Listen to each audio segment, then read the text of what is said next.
Ladies and gentlemen, and everyone in storytelling land, welcome Khary and Tunesia Turner.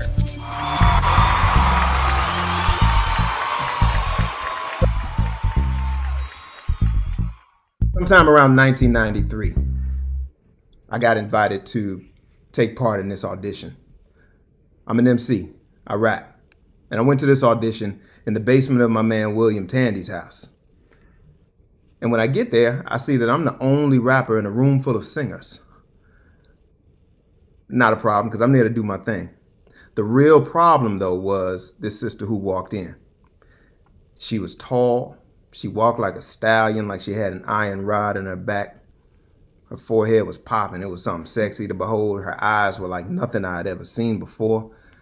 And in a word, I was smitten immediately, right off the bat. Only problem is, she was my competition. So I had to do her dirty that night. And I did my job. So I'm sitting there and I see this rapper from across the room. And immediately I watched him and I saw him. He had his kente cloth vest on and his goatee was popping in the afro. And I looked at him and I said, I like him. And then when I started rapping, and then he started to rap and opened his mouth and he was kicking knowledge. He was talking about all the stuff that I cared about. And I looked at him and I said, I really like him. Rapper's ego, but the truth is I liked her too. And there was absolutely nothing that I could do about it. As it turns out, of course, I didn't expect to see her again. Neither of us won the audition, and life went on. So I considered it a fleeting moment and moved forward with life. Right. So a couple of weeks later, I'm at a church. I've been visiting the church for about 6 months or so. It's Fellowship Chapel. Shout out. And so I'm at the back of the church and watching the sermon, and I look ahead and I see the rapper sitting in the pew. And of course, he was still looking very intent and confident. And so I watched him after service, and he was talking to a mutual friend named Saeed. Mm-hmm. So I walk up to Saeed, and Saeed said, hey, Tunesia. And I said, hey, Saeed. And he's like, oh, this is my friend Khary. Khary, this is Tunesia. And so I said, hey, you're the rapper. And he said, oh, yeah, you're the singer. And so we smiled and talked, and it was obvious there was some chemistry. So I was waiting for him to ask for my number, and he never did. And I said, okay, well, let me get his brother some help because clearly he needs some help. Look, I ain't need no help, all right? The reality is I didn't expect to see her. I was caught off guard, but I had immediately downloaded my anti-thirst software to make sure I didn't trip, and I was taking my time. It was simple as that. But I was happy to get the number, and I really did look forward to talking to her. Right. So I gave him the number, and I gave it on the premise that, hey, let's talk about art and music and any auditions that you can find. And he said, okay. But I knew he was going to call me. I did. You know, I waited my prerequisite 3 days, and then on the third day I rose to the occasion, of course, and called Tunesia. And right away, sparks flew. I called her at 7 p.m. We talked until 4 in the morning. At least, yeah. So we talked about religion and politics and music and art. We sang Sting lyrics and Stevie Wonder lyrics, and we actually did a meditation together at the blue light, right? And so the conversation was amazing. I got off the phone and I said, I really like him. In a word, it was on. From that point on, the relationship and its development was, Tunesia always says it was fast, furious, and good. And I'm inclined to agree. We opened each other up to all kinds of new things. You know, Tunesia is a vocalist and sings in house music, and she took me to house parties in these nondescript places like the basements of buildings that I thought were vacant, and I would watch people dancing like dancing by themselves, like no partner, just dancing according to however they felt. I had never seen this before in my life, and it blew my mind just to see people dancing freely and just going up, up, up in terms of their energy. And everything that I saw and experienced matched her personality and her spirit. And it was fire. The whole period was just fire. And we just developed this thing really, really fast and got close to each other really, really fast. It was great. And during while we were dating, he had a birthday, and we had never discussed age. Of all the things we talked about, we just never discussed age. And so he told me that he was 22, about to turn 23. And I was like, what?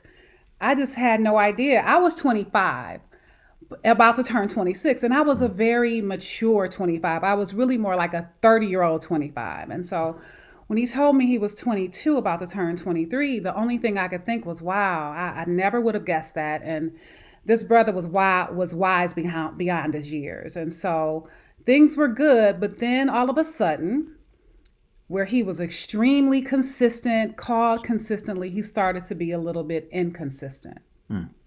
So here's the thing. At that age, I am just home from college. I'm in the world. I'm new to it. My friends and I are going out, meeting people. And then along comes this woman who seems and feels like the one.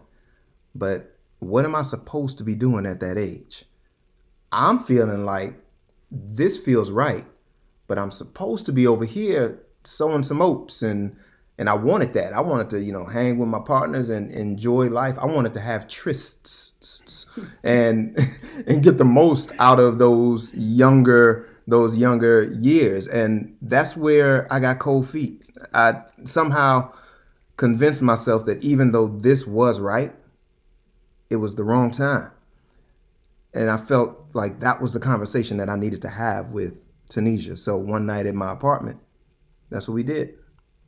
Right. And so he came to me and said, I don't think I'm ready for this. I'm not ready for all of this yet.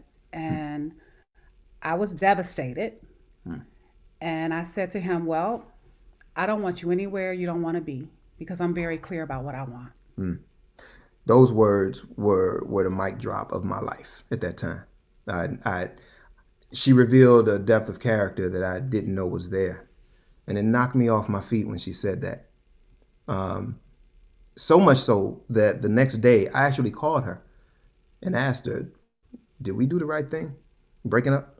And I wasn't sure. And yet we broke up.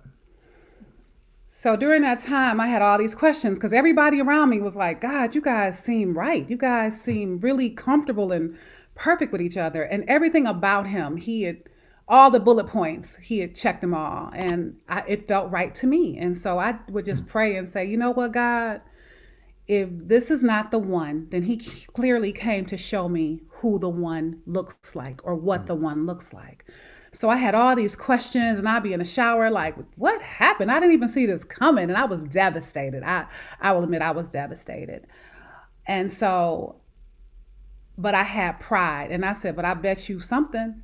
You will not call him. I will break your hand before you pick up that phone and call him. So, and I did not, but he would call me from time to time. I would. He would like, I would say, he wouldn't let me get too far. He would call me from time to time and he would say, hey, what's happening? How you doing? And I was like, I'm doing great. And he would say, hey, we talk, about general things. And then he'd say, you want to go to the movies? And I say, no, thank you. And he would say, okay. And I didn't go out with him because I knew how I felt about him. And this was not the one to play with. And I knew that I was not the one I was going to allow him to play with. So. And meanwhile, those trysts that I wanted to have never measured up to what I had before. So it was interesting that, I'm still making music at this time. And me and the rap group that I was with at the time, we were working on a song. And my best friend, Eric Rhea, was producing this song. And it required a woman's voice. Now, I'd been hung up on and rejected enough. So I told Eric, Rick Swift, call Tunesia. She can handle this vocal that we're looking for.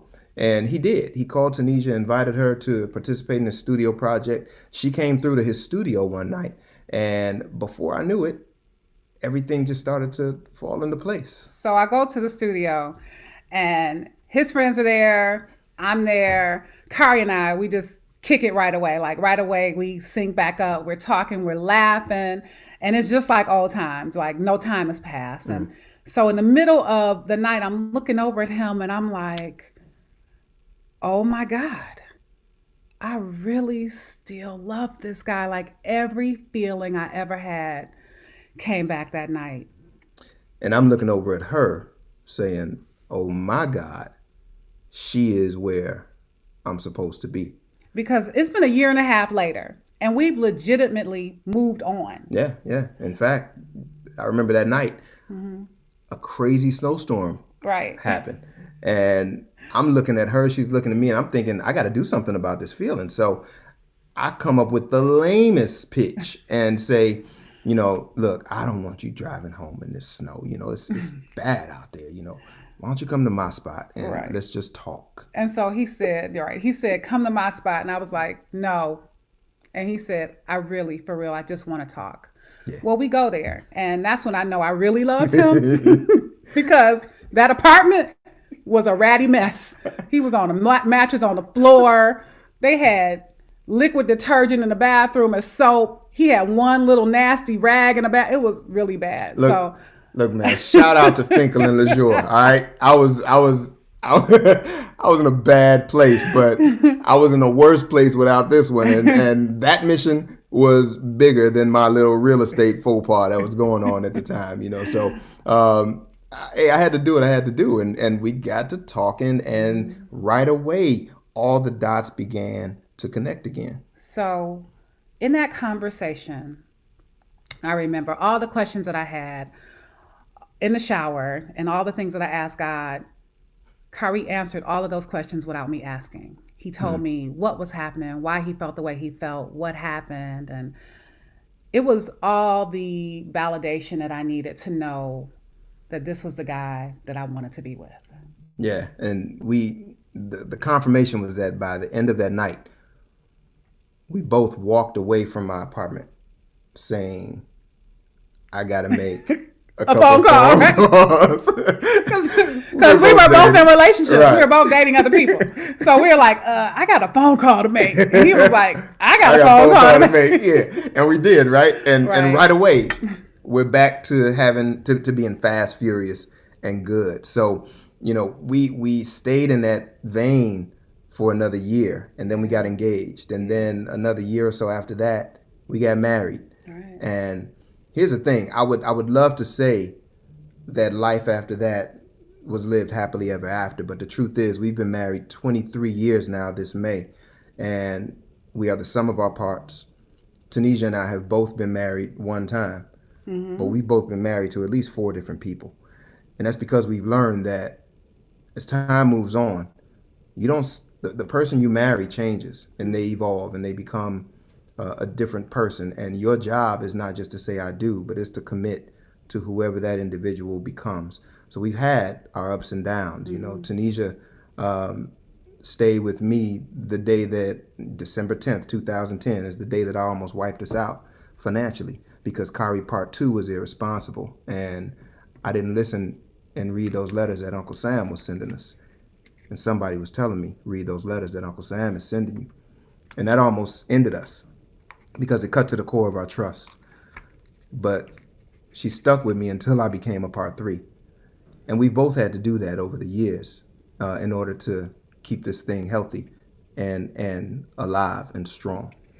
I just know that our spiritual foundation and our bond, the fact that Khary Kamani Turner would not have accomplished the things that he's accomplished, and Tunesia Turner would not have accomplished the things I've accomplished without each other. And we've done some amazing things together. We have. We got to, with Black Bottom Collective, our band. Mm-hmm. So we got to perform together for over a decade on stages. We got to be on continents. We travel. We have an amazing village and people around us who we appreciate and love. And we got to write songs that will outlive us and make contributions to the world that will go beyond us. And it's been amazing. But we've evolved continuously over that point. And it's not always been easy. No. And we've learned that, when you have to sustain while you evolve, and sustain the relationship through all of those stages.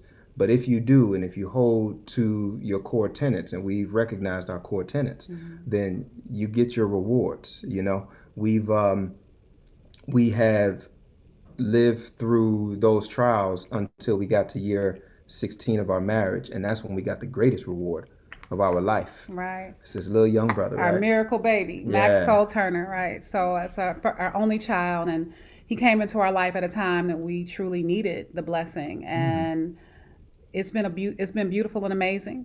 And I still look at Khary every day, that rapper across the room, and I look at him and I say, I really like him. And I still look at that forehead and I say, it's still popping. I still love her to pieces. I love her to life. And I just thank Divine Order for playing a role in our lives and breaking us apart and putting us back together again and giving us something that we are still learning from. That's the awesome part. Yeah. Just remember, it's simple, but it's not easy. And it's work, Every day. but it does I reward you. know. Even after 23 years, I still feel like I'm a sophomore in this, and there's still so much to learn and so in so many ways to grow. But it's a blessing. So here's to the next lesson, baby. To the next lesson. Ah, So thank you, salute. guys.